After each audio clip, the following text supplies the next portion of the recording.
more than 250 students and educators kidnapped from a combined school in Kuriga, Kaduna State, have regained freedom from their abductors.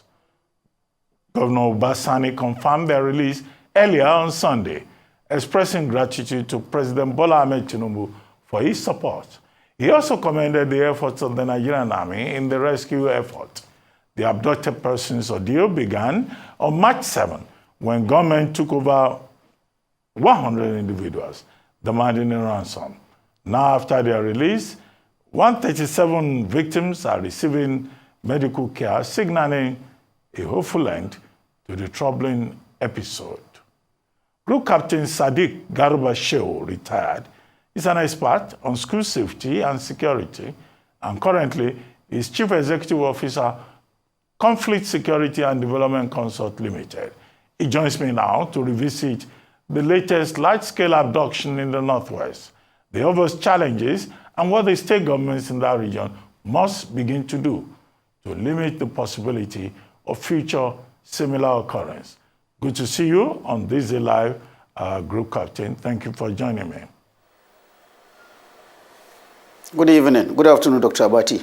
Yes, Group Captain Shehu, thank you for joining us on this Day Live. Well, I guess this calls for celebration. 287 persons abducted, pupils and their teachers on March 7, and now 16, 17 days after, we're told that the state government has been able to rescue them. What exactly do we know in terms of the details? You will recall that President Tinubu has said nobody should pay any ransom. But in this particular case, in Kuriga, local government in Kaduna State, the abductors asked for a ransom of 1 billion naira. Do we know whether the state government had to pay that 1 billion naira? I mean, as a security person, what do we know? What do you know? What are the details? Well, thank you very much. The details we have from the myriads of official communications and also what we glean from other sources. First, we have to get our figures right. It should be recalled that initially, when this abduction happened, and when the Governor Obasani was in the school, what the head teacher told him was that 100 primary school children and 187 school children, remember it's a combined school with a primary and secondary school, that is given a total of 287 students who were taken, maybe one or two teachers.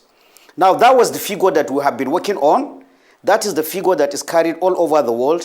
But what we learned today, after the release or rescue, I will come to that because there are two differences, whether it's a release or a rescue.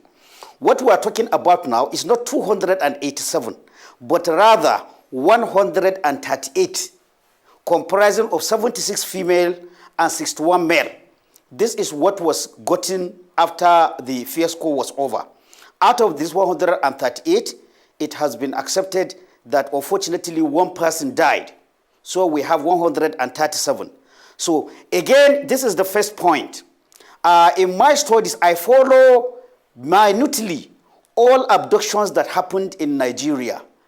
And as a security expert on school safety and security, one thing that comes to my mind anytime there's an abduction, that first, even confirming how many were actually taken on that day has always been a problem for us. It is the same problem we're seeing here. We were taken of 287, now we're back to 137. Now, what does that tell me? It tells me that we do not have even the most basic of security in those schools. Everybody has seen the picture of that school. You can juxtapose it with the pictures of all other schools where abductions has happened. If you see there is not even basic, something as little as, perimeter fence, we do not have. No doors, no windows. This shows you the kind of importance we put on school safety and security. And again, for students to be taken and nobody knows the actual number, I think, again, that's a great failure. That one does not cost money. It does not cost money to at least do an assembly after the danger has gone down to confirm how many students are there. That is the point. Now, as to the issue of what actually happened, We know for a fact, and it has been uploaded, President Bola Ahmed Tinubu has come out to say that no ransom will be paid. But in my studies of kidnap and ransom, the truth is that once a kidnapper has gotten hostages with him, in this case, children of about 8 to 15 years, with women, probably even pregnant women, once a kidnapper has done that, you do not have any other option than to negotiate. But negotiations can carry many forms. It could be negotiations based on monetary inducement, that is paying ransom. It could be a negotiation sometimes to release other people that are in government detention. It could be a negotiations of one form or the other.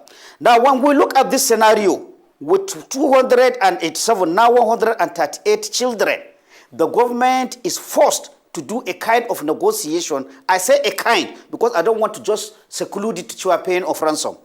You have to negotiate. The only outcome from this fiasco are 3 or 4 scenarios. First, a negotiated release, either with monetary inducement or with some kind of inducement. Secondly, a negotiated release based on the fact that the bandits will find that they can no longer advance. Here, I'm hoping our security forces were able to surround the area where they are. It is not going to be easy for them to move with that number of small children across the terrain. So if that happens, the second scenario might have played out. They were told that they are surrounded, they cannot go anywhere. So the only option is to leave the students, but in return, they will ask for a safe passage. We release the students, but you allow us to leave the place. The third one is that they get tired on their own because they are likely to run out of food, especially if your cordon is thrown about the place, run out of water, and having children to deal with. There is no matter how heartless you are, there is a limit to which you can force students. These are not adults. So again, that could have played out. They got tired and abandoned the students and then sneaked into the bush. The third one, which also is a possibility, is a hostage rescue operation. That is to say, kinetic operations were undertaken and then a firefight happened and then they released. But then that will leave us certainly with some casualties, either among the students, either among the bandits, either among the security operators that carried out this. Since we didn't hear of any casualty, I would like to count out the possibility of a kinetic operation that happened. So we come back to a kind of negotiated solution was arrived at.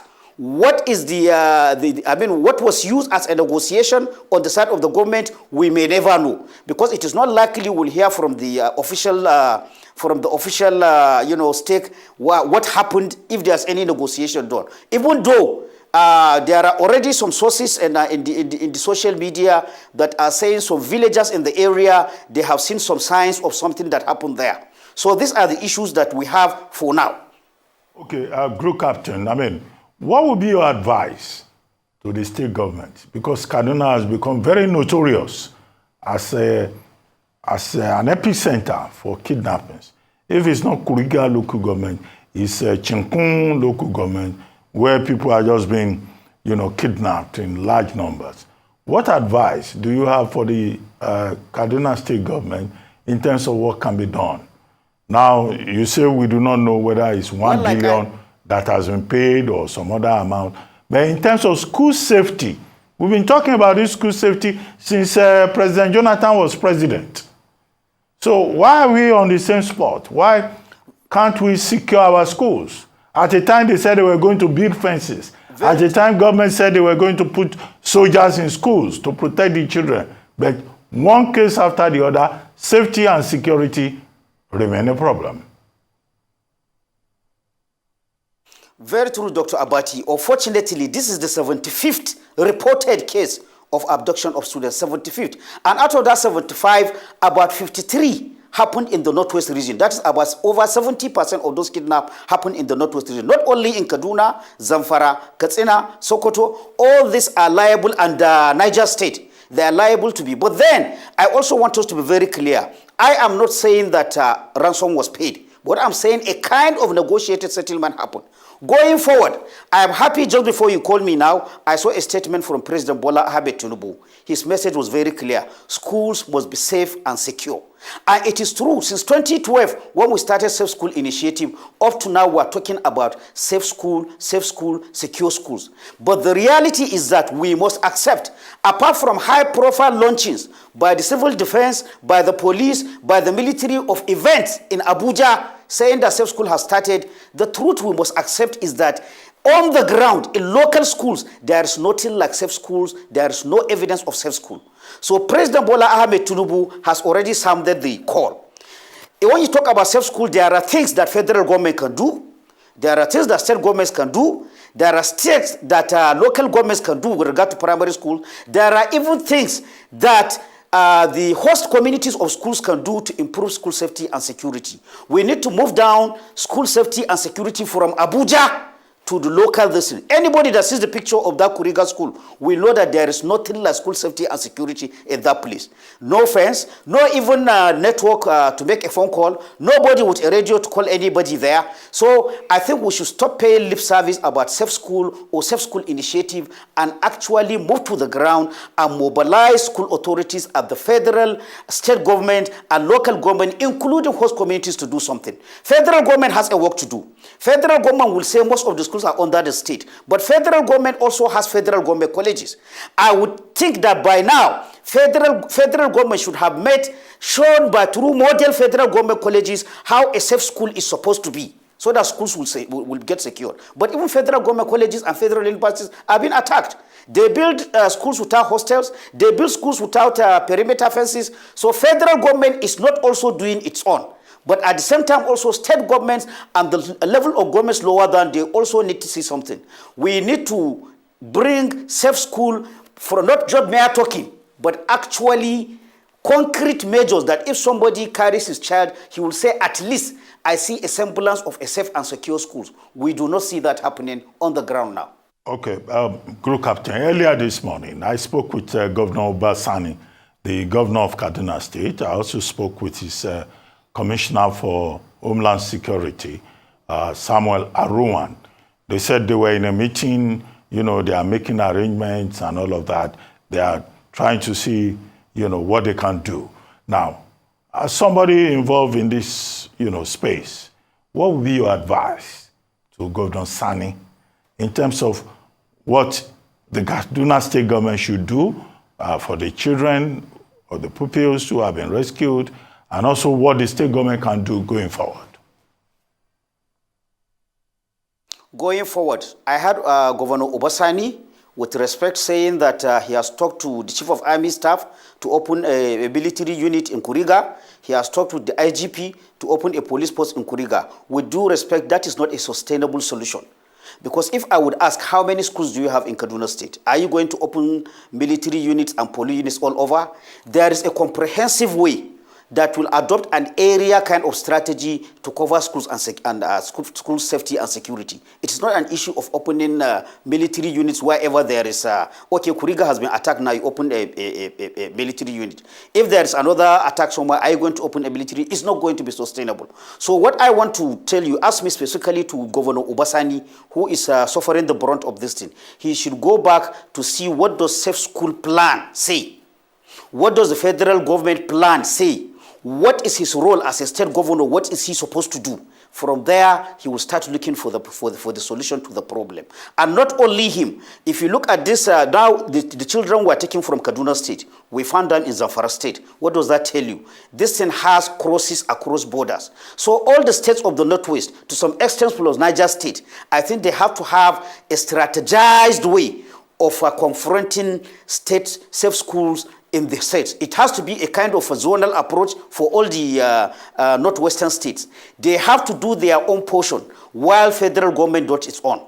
But I want to say that the solution of opening a military unit or a police unit is not the solution.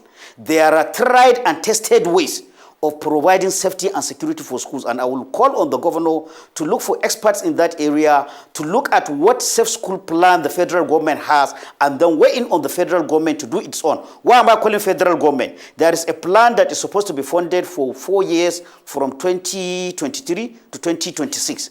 There is no certainty that even the plan will continue. And I'm always, when I'm talking of security, I always say one thing. You don't just throw money and leave it. When you give money to the security agencies to do something, please follow the money. Follow the money. If a school is safe and secure, Dr. Abati, even by visiting, before even bandits come, as a parent, as a guardian, when you see a school that has plans for a safe and secure thing, you will see it is something visible. It is something tangible. It is something that you will see. It is not something that is, theoretical. So I'm calling on Governor Obasani and all the governors of the zone, because they are having about 70% of attacks in school. And unfortunately, these are areas that even without schools attack, these are areas where I come from, where school enrollment figures are very low, where out of school children are in the millions. So without the future, you do not have that side of the country.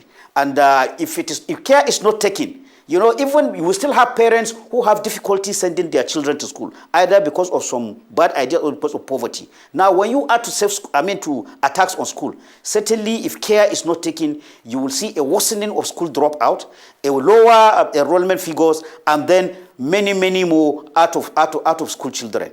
It is an existential threat for the Northwest, particularly, and for all other parts of the country. We must protect education. We must protect our most valuable assets, which are the children, because without them, we do not have a future. No amount of money that is put in securing schools that is too much. The governors should wake up and smell the coffee. There's a danger there, and they need to do something. Unless we do that, unfortunately, we'll have another Kuriga. Because these schools lying in the midst of nowhere, with not even the basic of alarm system, a bandit can go out anytime and pick the students and go with them. Well, Group Captain, we lost to kidnappers. We were told 287 persons.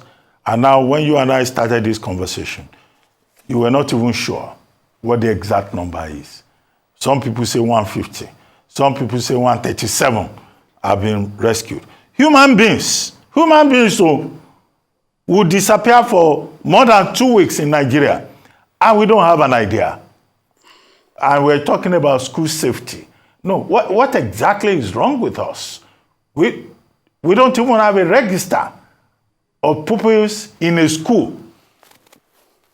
Why is that the case?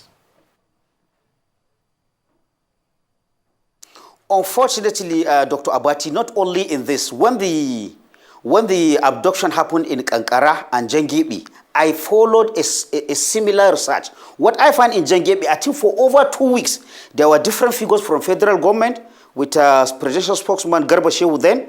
There were different figures from the State Commissioner for Education, until finally, I think until that Katsina issue was resolved, nobody can tell you with certainty how many students are there. You have brought one issue.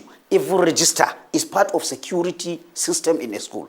Register so that you know on a Monday how many students are supposed to be in the school, how many are there. It makes it easy in case whether it is fire, whether it is shooting, whether it is bandit that kidnap. It makes it easy even for the security agencies to know, okay, we had 800 in the school. Now we can account for 550. We are looking for 250. If you don't have that, you already have a problem.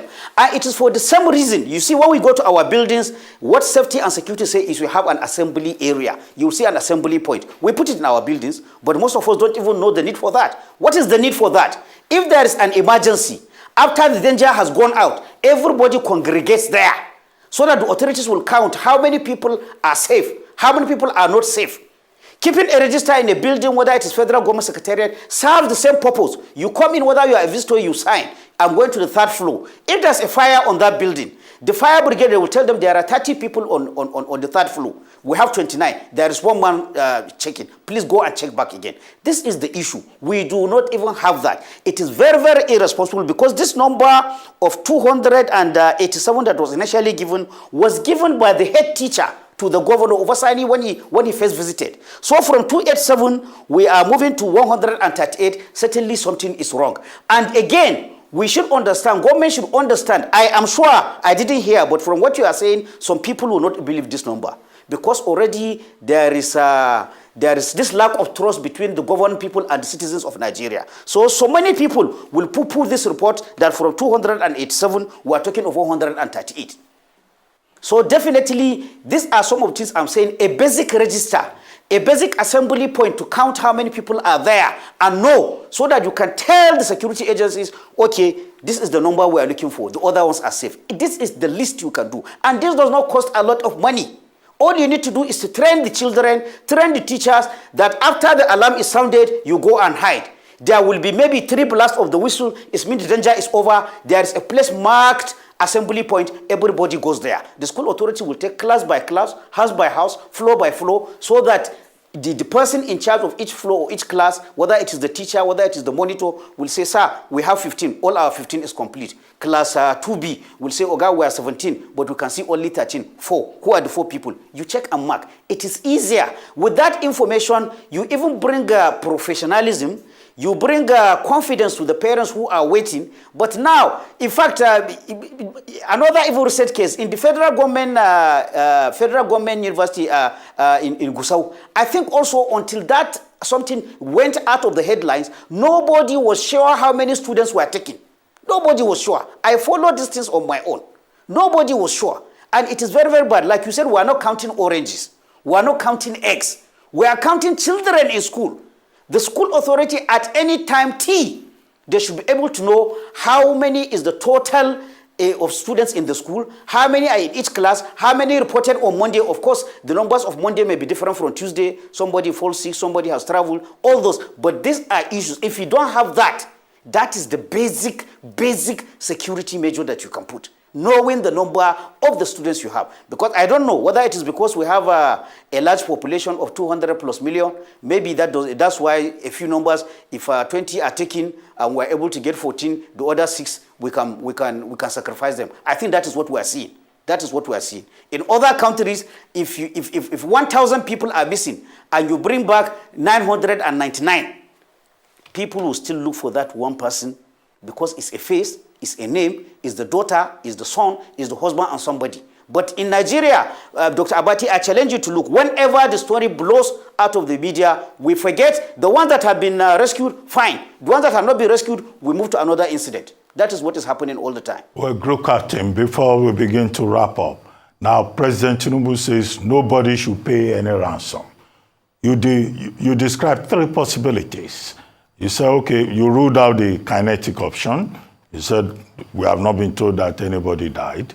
And then you said, oh, maybe the kidnappers on their own felt they could not keep, such a large number of pupils, students. And then the first one would be that there must have been some negotiation.